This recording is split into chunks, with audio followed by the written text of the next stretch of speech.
Cornish fact of the day. There is no word for hello in the Cornish language. There is a greeting, drif da, which literally means good day, drif being day, da being good. That's the same as French, Mr. Adam, you might say. They have bonjour. Yes, but the French also have hello. Germans have hello. Spanish, hola. Even Welsh, a language from similar Celtic Brittonic background to Cornish, has hello with one L. But there is no similar word in Cornish. And why is that, Mr. Adam? Thanks for asking. It's because hello is a very modern word. It only came into usage in the 1830s as a term of surprise, oh hello, and only became a greeting in the late 19th century with the invention of the telephone. It soon established itself as the conventional way to answer a call.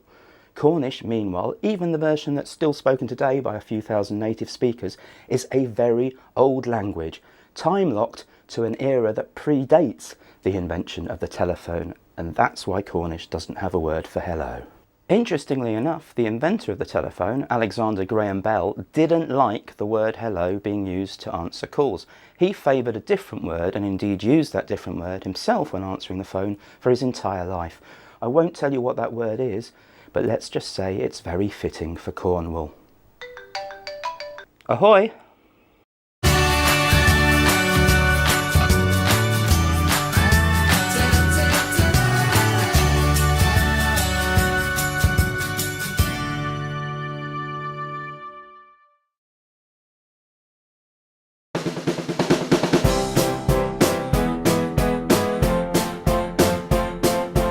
After briefly perusing the sights of Penzance, including the famous Egyptian house across the road from my hotel, which sells natural skincare products rather than Egyptians, I jump on a bus and head halfway to Land's End.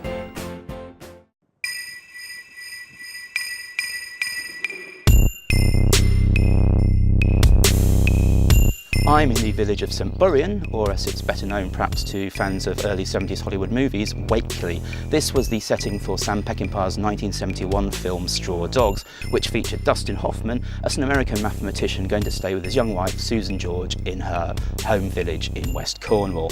Now, it was a very controversial film at the time due to the violence, particularly to rape scenes. It was also banned as a video nasty in 1984 and didn't come out for home release uncut for almost 20 years after that.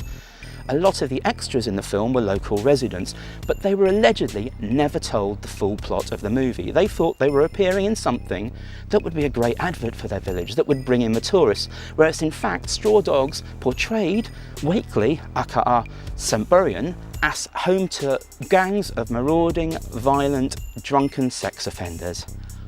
Oops.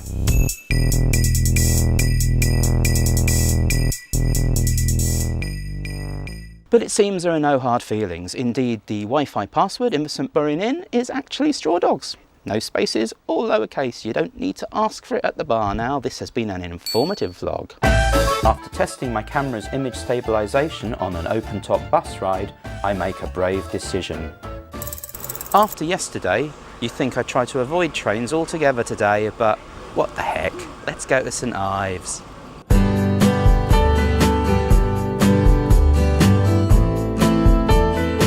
After a brief change at St Earth, I find myself on one of the most picturesque branch lines in the UK. We head along past Carbis Bay in all its Mediterranean-esque glory.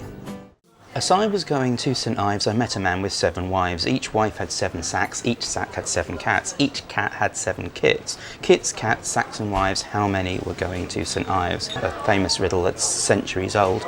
Most people will probably know it from Die Hard with a Vengeance, where Samuel L. Jackson is trying to solve the riddle to come up with a phone number to ring to prevent a terrorist detonating a bomb. He decides the answer is 2,401. That's just the number of kittens, Samuel. You know, there's 343 cats, there's 47 sacks, there's 7 wives, there's a man, there's also the narrator. If you want to include everything, and you were trying to include everything, I believe you were trying to include everything, the answer is actually 2,802, not 2,401. But then Samuel decides, oh, the answer's only 1. He assumes that these people that the narrator met weren't going to St Ives. Why do you assume that? Why do you assume that, Samuel? They are carrying thousands of kittens and hundreds of cats in sacks. Between the 8 of them, they're not going to be going very fast. There's a very high likelihood that he met them because he was overtaking them as they were dragging their sacks full of cats and kittens down the road to St Ives. The answer could be anything. Why were they carrying all these cats and kittens? Maybe they were delivering them to people in Carbis Bay, in Leyland, in Hale and whatever on the way. By the time they get to St Ives, the answer could be 17, the answer could be 723, the answer could be 1,684. So, don't assume, Samuel L. Jackson. You could have got people killed. Bruce should have stopped you making those assumptions, but he didn't. And, well, I lost all respect for Bruce Willis in that moment. To calm myself down, I head off to those parts of St Ives that aren't England's biggest traffic jam.